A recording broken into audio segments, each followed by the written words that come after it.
It's time to test out some great new travel gear, and for this trip I've travelled from the UK to Turkey to catch up with my mate James, who happens to live there, and the plan was to catch up over a few drinks and to have a look around the city of Izmir and take in a few of the sights and get a bit of a feel for the place, and then head out to a rented villa in the country to chill out for a few days before heading back home. And the total time away from home was 7 days.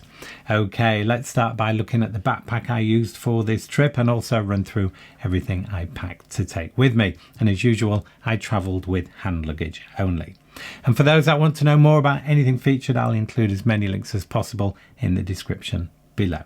So here I am, having just arrived at the rented villa, having been travelling for a couple of days. Okay, just to run over the backpack, we've got a Tortuga 30-litre travel backpack, and this is the first time I've tried this, and it's working out really well.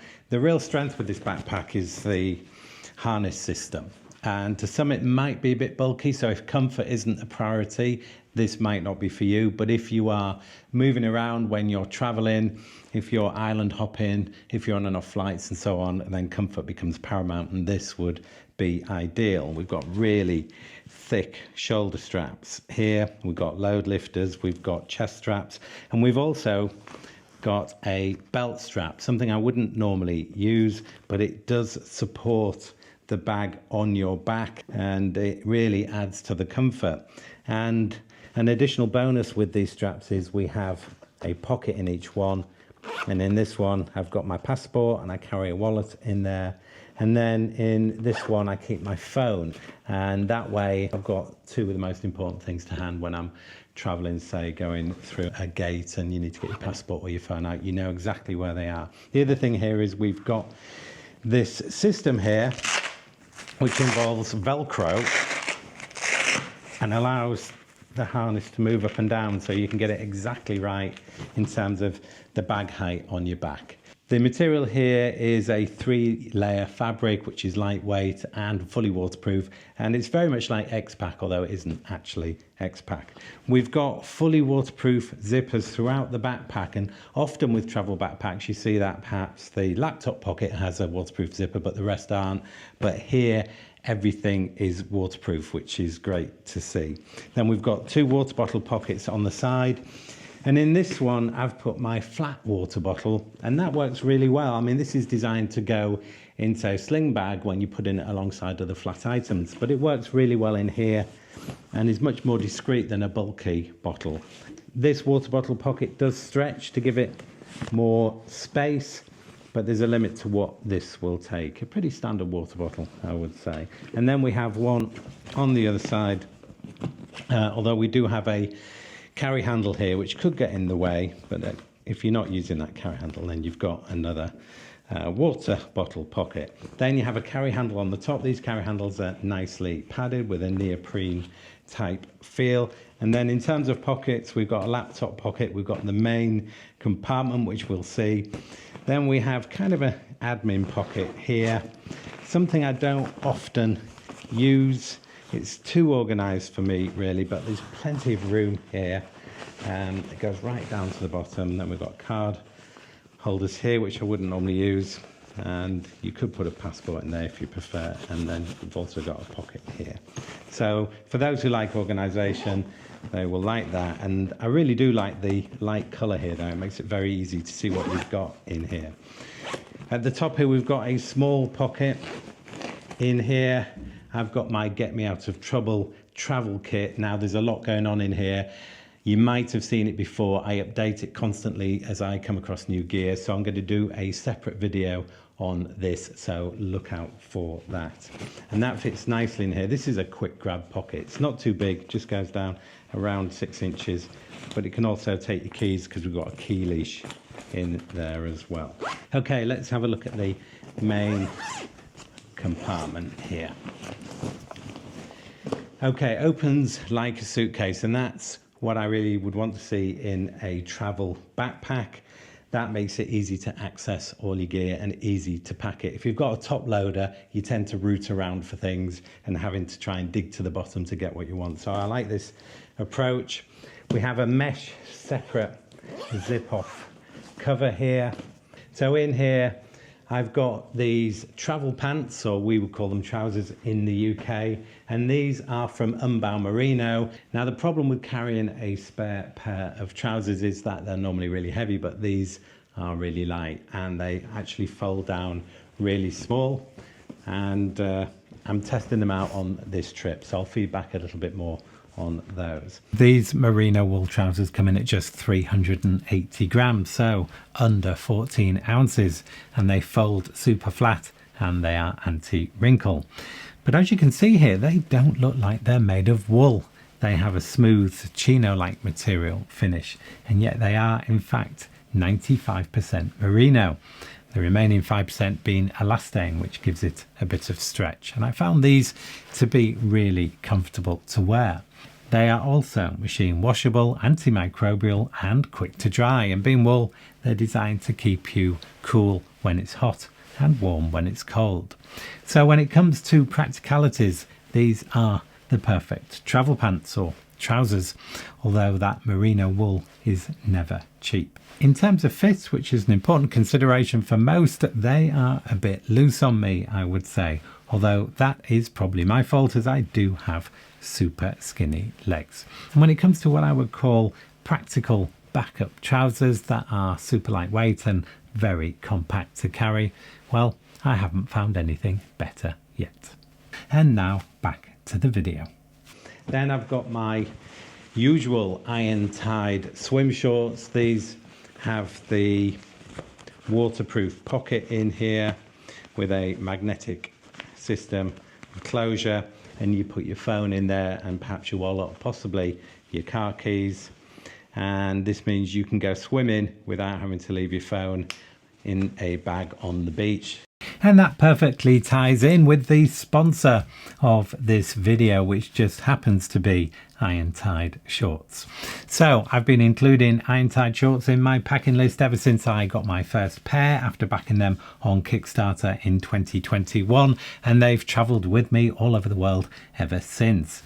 And as you've seen, the unique selling point is this fully waterproof pocket, which is so good it can remain waterproof to a depth of up to 100 feet.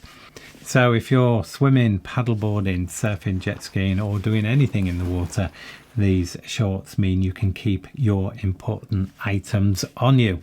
And that might be a passport or car keys or a wallet, and it's particularly useful for your phone, especially if you think about the dangers of being stranded out at sea.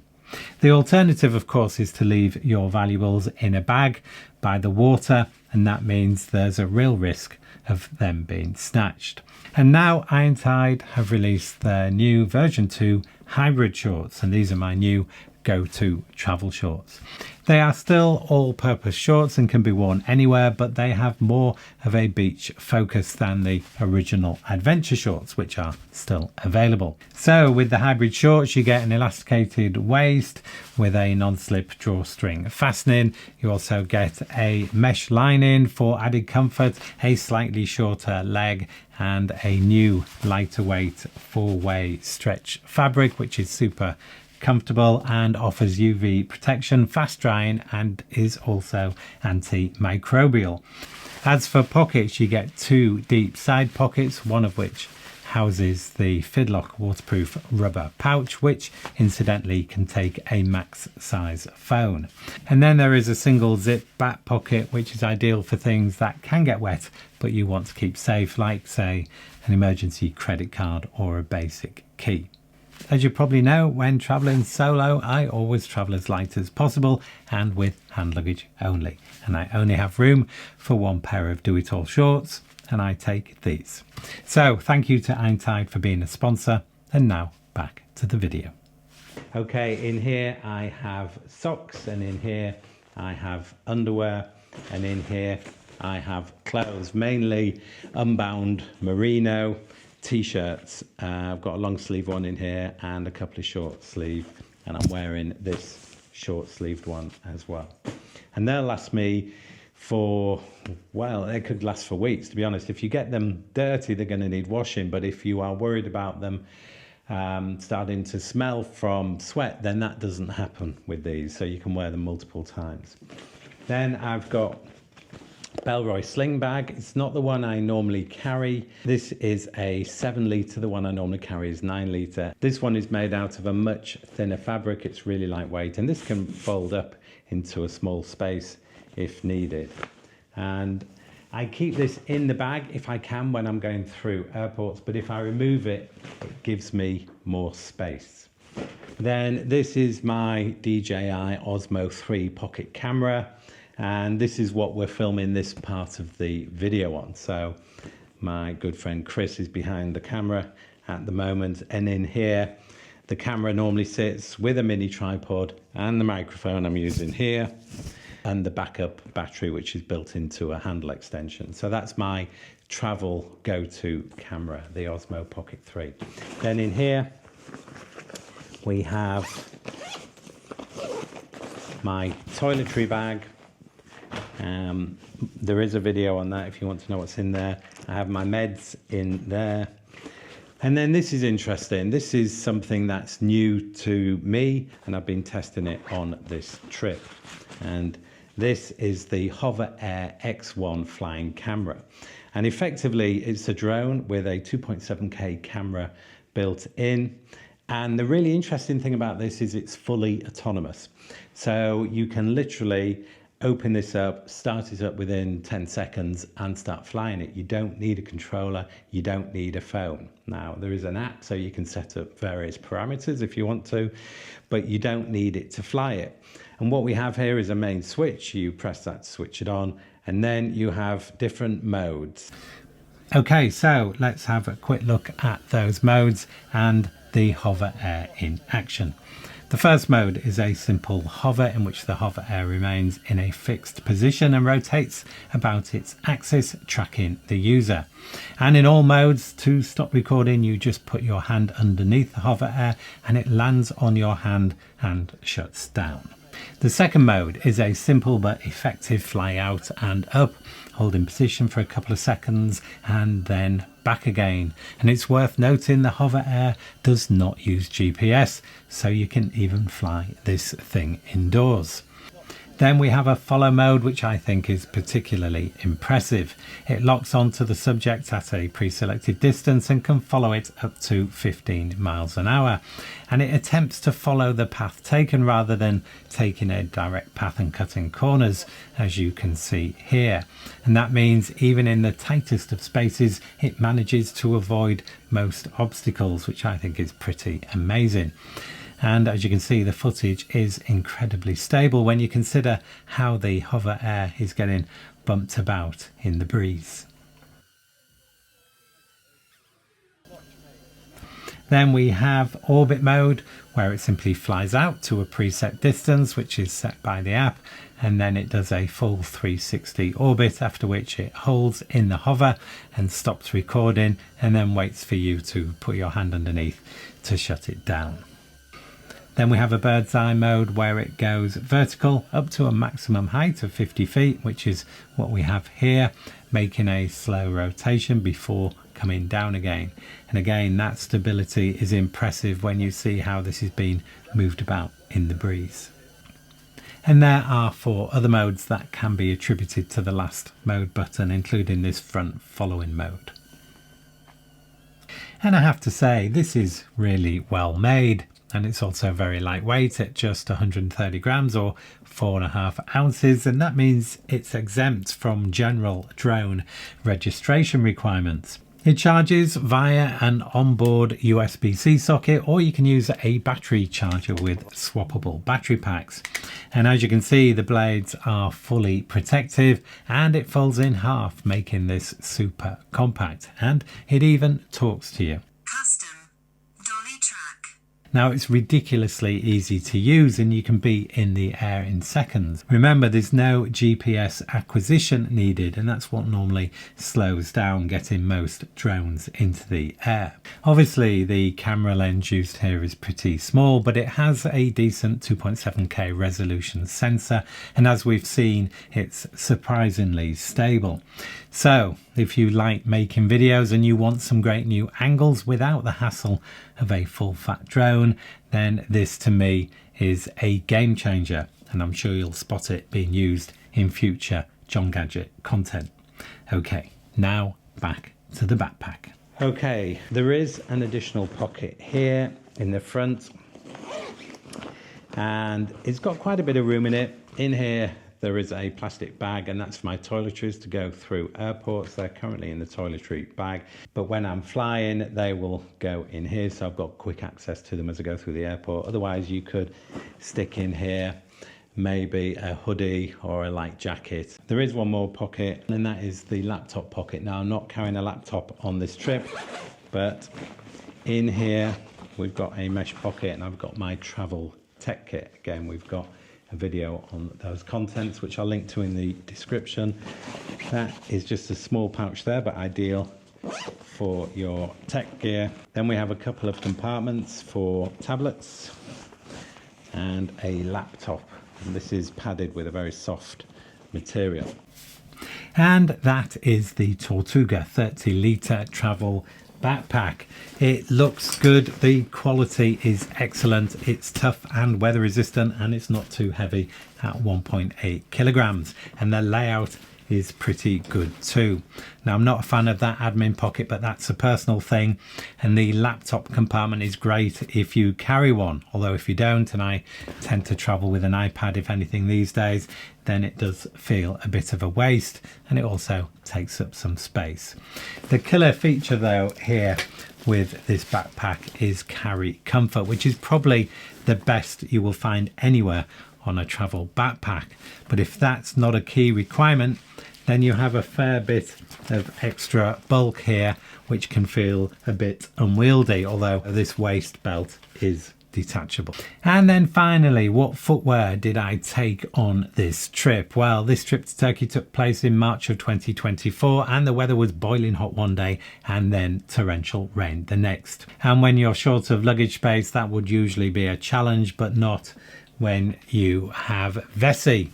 These are the shoes I wore when traveling and when out and about, and what Vessi do well is make a lightweight shoe that looks and feels like a training shoe or sneaker, or in this case a high top, which just also happens to be fully waterproof, even though they don't look it. And these were comfortable throughout the trip, on the flight, walking the streets, sightseeing in blistering heat, and best of all in crazy rain and what would normally be feet soaking standing water and unexpectedly deep puddles. Then for indoor use, I took another pair of shoes, the same ones I used all over Thailand last year, which excel when it comes to comfort and packability, and they are the Allbirds Tree Runners. They only weigh around 500 grams for the pair, so around 18 ounces, and they squash down nice and flat, and are possibly the most comfortable shoes I have ever worn. So Vessi for the journey and all weathers, with a good combination of comfort and protection, and Allbirds carried in a backpack for pure comfort and packability. So here is everything laid out for the trip, apart from what I was wearing on the flight, and here it is all packed and ready to go. So I hope that has been useful, and if you do enjoy this type of content, don't forget to subscribe to keep up to date with new releases. And as always, thank you for watching.